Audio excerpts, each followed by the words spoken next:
Okay, hi, good evening. So we are back from the SAS Enterprise Miner and we have jumped into the Python back again. This is the Jupyter Notebook in front of you. We are going to talk about the principal component analysis I had promised during my previous video. After we concluded the exploratory data analysis on SAS Enterprise Miner. In this case, we are going to do further data transformation. Now, in this part, the data transformation is not going to be about doing anything like trying to do anything really with the data. But in this case, we will really be trying to look at the transformation part in terms of optimization. So whatever we have done, the transformation up till now was only to get the structure of the data and the representation of the data into the order in which the exploratory tools and the future predictive model building uh, can accept those kind of data frames. But in this case, we will be using spectral decomposition, which is the mathematical term for principal component analysis, which I think is more popular uh, uh, in in the world. So we will be using that to reduce the number of features. And why do we want to do that? Because we don't have too many number of features in our case. Actually, we just have some 8 or 11 features which we are using uh, in our data set. So why are we using this principal component analysis would be a question that one would like to ask.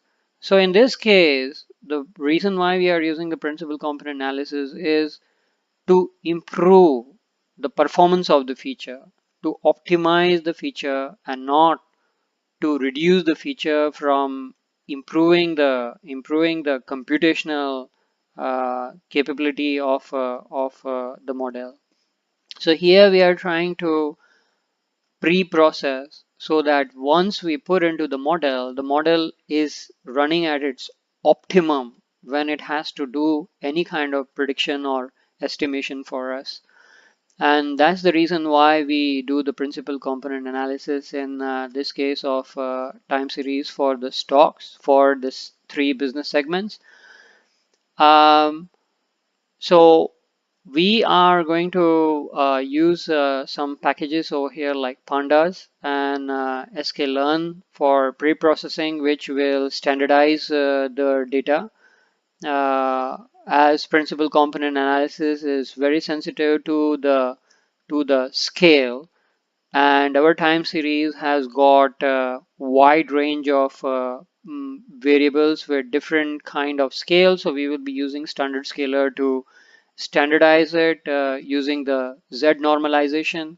And then finally, we will perform the eigenvalue decomposition with the help of sklearn decomposition package and import the principal component analysis package from it. And then eventually we will be plotting the results.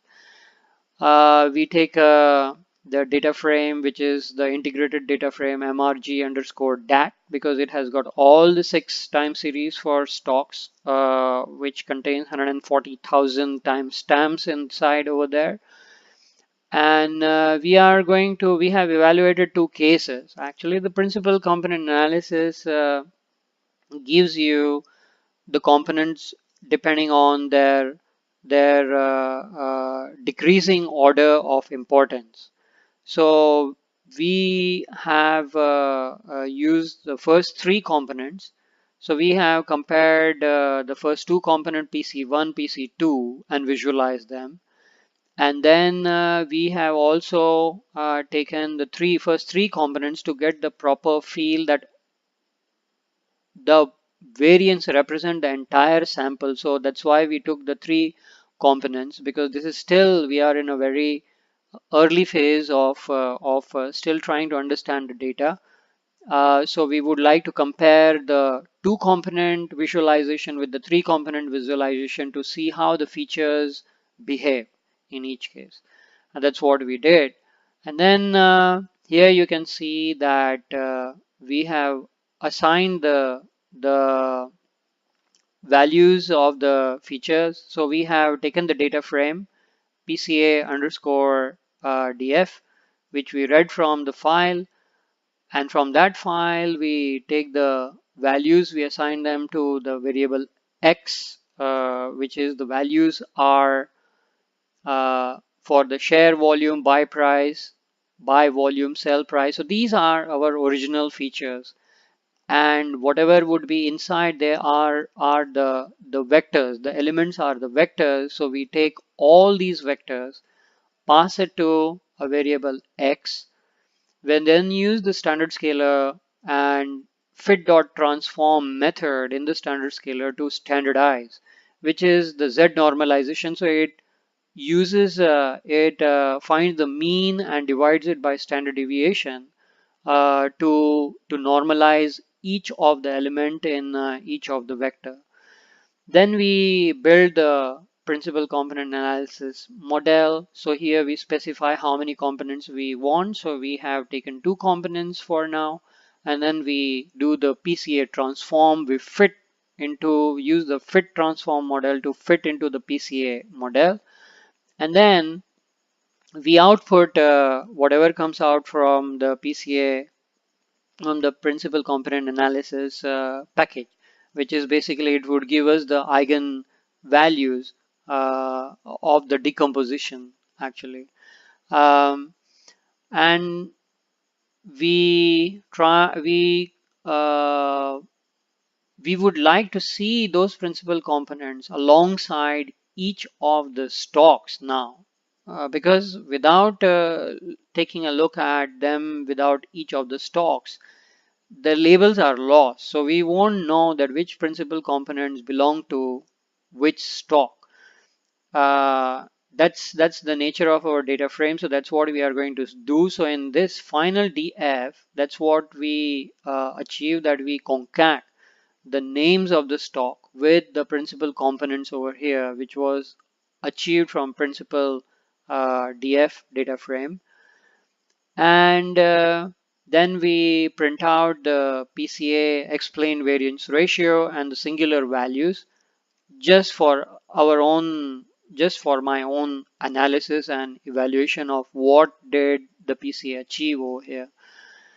Uh, so then we see that uh, the final DF, we download it into a CSV file because it will be required later on in the SAS Enterprise Miner if we were to use these features instead of the original features to create the model.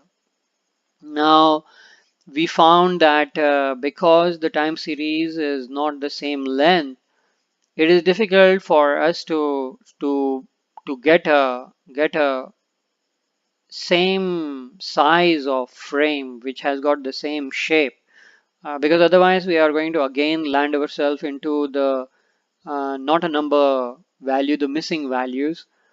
So what we did was that we have selected 398. So first we took a look at the shapes of all the data frames for public bank, PCA, RHB bank, PCA, RC, PCA for each of the stock.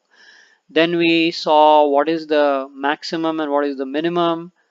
It was somewhere between 400 rows of PCs, principal components, and 398. So we chose 398. We had to drop a couple of principal components, but it is okay because then again it is very negligible number of principal components we have dropped, hardly any loss of information. And so 398 rows were selected, and eventually we truncated all the frames to 398, and then we appended them all the stocks into merge underscore PC, which is a single frame consisting of merge underscore PC, all the principal components for all the stocks. And then we ran this, which I have already run over here for the sake of time. I have already run this cell, and in this part we won't be touching upon the plotting, but at least I would like to explain that what did we find from the PCA. So the explained variance ratio is over here, which is 0.462 and 0.145. So of the, what this means is, of the total variance that each of the principal components show, 46% of it is explained by the principal component 1 for that sample. 14% is explained by the principal component 2 for that sample. So that's what it means. It gives you a feel of how much importance that principal component 1 is having in representing the variance, and what is the principal component 2, how much is the influence that principal component 2 having in representing the variance. So it is 14.5, 46.2. That is what it means. And then we have also taken a look at singular values. Singular values are the basically the square root of the eigenvalues. So if I were to square these values over here, then it would give me the eigenvalues. And basically the PCA actually calculate this decomposition, that what it calculates, the eigenvalues. And because the eigenvalues are the ones that that tell you that for those eigenvalues your variation of the variance of the sample is the highest for those eigenvalues actually. So that is what it says. This is for PC1 and this is for PC2. In the next video, we will take a quick look at the plot. For now, that's all. Thank you.